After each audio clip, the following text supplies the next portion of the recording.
Hello, everyone. Thanks for coming. I'm the Global Director of Automotive Research for Bloomberg Intelligence.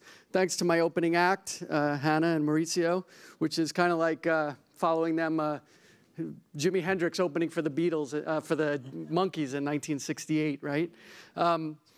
So we're going to talk about the auto space here. And the way I see it, there's three very important decisions that every automaker, luxury brands included, have to make right now. Two of them are very easy. One, as Maurizio was just talking about, is a little bit more difficult. But if you leave here with one image burned in your brain, this is the one you have to know about the U.S. auto industry. And this is something we're seeing globally as well. So that white line is trucks, light trucks, pickups, SUVs, crossovers in the U.S. The amber line is cars, coupes, sedans, convertibles. We're at 70% now. This is something we've been talking about in Bloomberg Intelligence since this started, actually since the end of the recession. And this goes to 80% before it goes to 60. In fact, it never goes back to 60. It never goes back to that line. This is not about gasoline prices. This is as much a manufacturer push as it is about consumer pull in terms of demand. And I'll talk about why. So we look at premium or luxury in three buckets: entry, mid, and premium.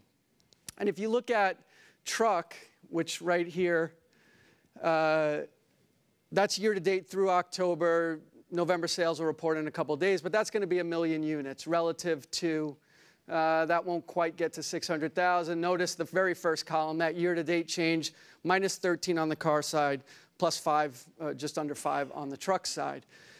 And what's also interesting there is that this number, now this is what we look at as average transaction price in the U.S. This is not a revenue number to the manufacturer. This is what you and I would pay if we walked on a dealership lot and started haggling. That's what we walk out before incentives. So you look at, if you want to use that as a proxy of revenue contribution, 52,000 versus 49,000. And then when you total all that up, at least at retail, you're talking about, when the year is over, roughly a $50 billion bucket versus roughly a $30 billion bucket. So while people will talk about, again, that demand pull of consumers liking higher vehicles, that higher ride height, the more utility, it's as much about the manufacturer going for the bigger buckets. Okay, so this is the first easy decision, truck versus car. And here it is in the luxury brands, right? Remember, 70% for the industry as a whole. The luxury is only 60.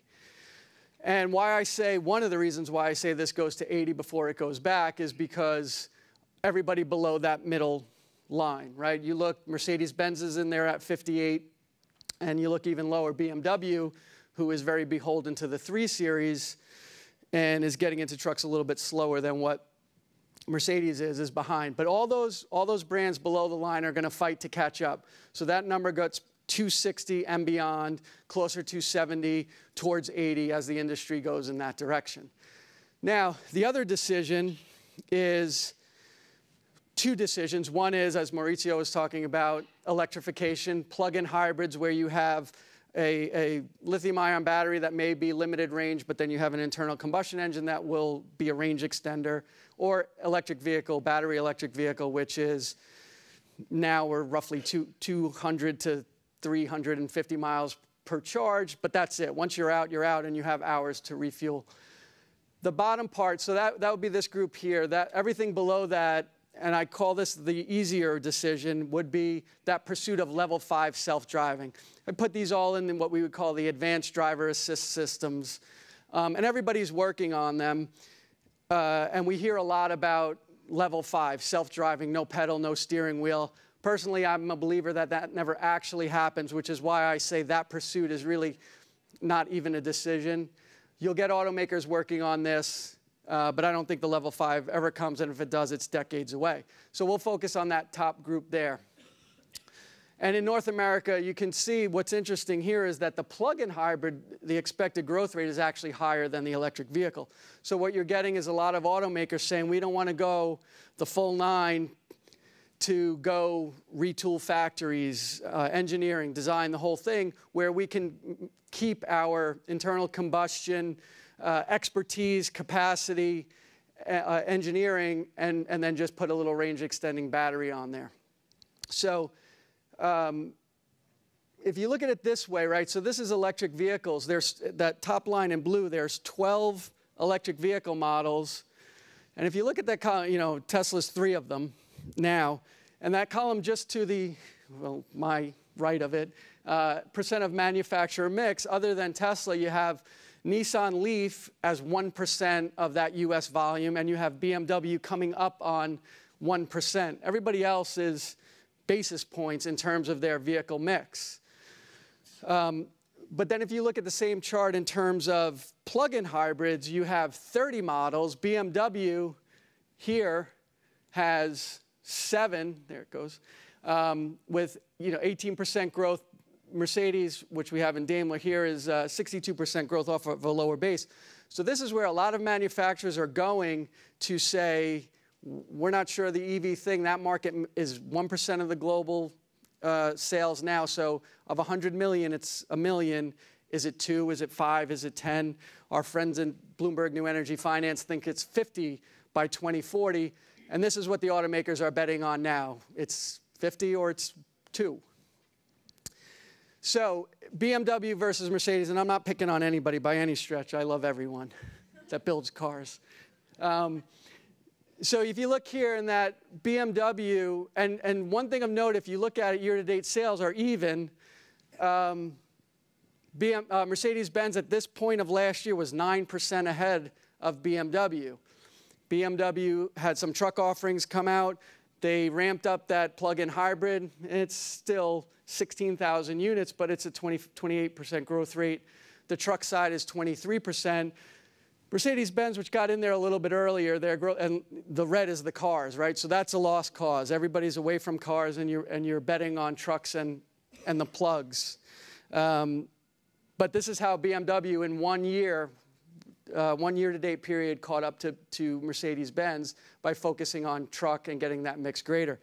Now, people say to me, yeah, but as prices continue to inflate, just because the mix is richer towards trucks, how does the consumer pay for it? Eventually, they push back and say, average vehicle price of everything in the U.S. is $36,000. It's near a record. Well, leasing is going to be the thing, right? So, we used to look at it like 20 to 25% was normal, then in the upper 20s, and then it got above 30. And this is another thing like vehicle mix. This will never go back down.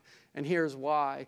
2017, that column all the way to the right, brand loyalty coming out of a lease is 65%, coming out of a purchase or a finance is closer to 50, because your finance company or the captive of the automaker that you're dealing with knows who you are, they know what you bought, and they know when your lease is up. So they'll pull you forward we've heard stories of 12 months of that manufacturer, their captive, getting in touch with consumers and saying, hey, we know you have 12 more payments on your lease, but we can get you in the newest model year for the same payment. And now you never go and cross-shop any other luxury brand. And they just keep you right there. So another reason, or the main reason why this lease penetration above 30% we don't see it coming down. And just one last thing to illustrate that, that's 65% of households now have at least one lease in the portfolio. And I think also that it aligns with the consumer perception of average lease term in the US is 36 months. 36 months, I drive it, new technology, here's the keys, it's in warranty, very few out-of-pocket costs in terms of total cost of ownership, and you just give back the keys and walk away and get the latest technology. Not your problem anymore. It's like our smartphones, right? You don't really need another one, but your contract is up and you go get the latest thing. So if you look in that column all the way to the far right on this side, that was at the end of 2017, that was 40%. It's down to 35. That's another number. Households will go, 30, 25%, and have leases all around. So very exciting time, which I would say to you, even if it wasn't an exciting time, because this is what I do. But very exciting time for automakers, and we saw the news on General Motors, and that's exactly what this move is. We're getting out of that car game, and we're thinking about how deep we're going to get into the electrification game. Are we going plug-in hybrid, what they did with Chevrolet Volt, or are we going and putting that technology in something a little bit more stylish like a truck, Chevrolet Bolt, making that a more sellable vehicle and really going after that share. And there's only 3 automakers doing it right now. GM with that message this week, Volkswagen is converting plants, and obviously Tesla. That is my time. Thank you very much for coming. Good to see you all.